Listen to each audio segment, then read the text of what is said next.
Better experience. చాలా బాగుంది. It's like missing old things అనమాట.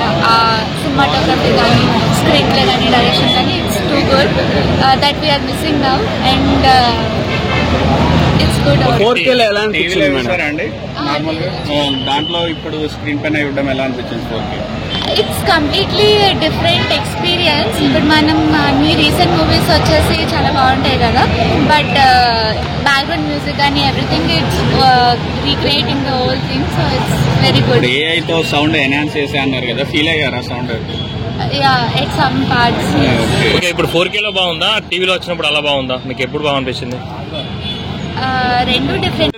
కార్లు అప్పట్లో శివ సినిమా రిలీజ్ అయినప్పుడు అప్పట్లో ఒక వైర్లెస్ రేడియోలు ఉంటుండే భుజాల మీద పెట్టుకొని తిరిగేది. అప్పుడు నేను 8 years ఉండవచ్చు. ఆ శివ సినిమా రిలీజ్ అయినప్పుడు ఏడ చూసినా మేము బాయికాడ ఉంటుండే, ఊర్లలో బాయికాడ ఇల్లు ఉంటుండే, శివ శివ శివ అని అప్పట్లో ఒక రేడియోలు వచ్చేదన్న. పాత జ్ఞాపకాలన్నీ గుర్తొచ్చినాయి. 90s 80s అన్ని గుర్తొచ్చినాయి అన్న. సినిమా మాత్రం బ్లాక్ బాస్టర్. ఏదో పాత సినిమా చూస్తున్న ఫీలింగ్ అస్సలు లేదు.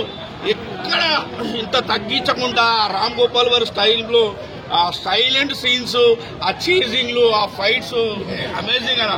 అప్పట్లో డిస్కో డాన్సులు, రికార్డింగ్ డాన్సులు అవన్నీ ఉన్నాయి. సాలు సాలు శ్రీవారు వేల కాదు అంటూ అమల గారిని ఆకట్టుకొని ఇప్పటికి చాలు చాలు శ్రీవారం అనుకుంటేనే వాళ్ళు జంటగా ఉండి సినిమా మాత్రం బ్లాక్ బాస్టర్. 35 ఏళ్ల తర్వాత కూడా బ్లాక్ బాస్టర్ కొట్టిందన్న సినిమా. సూపర్ అన్న.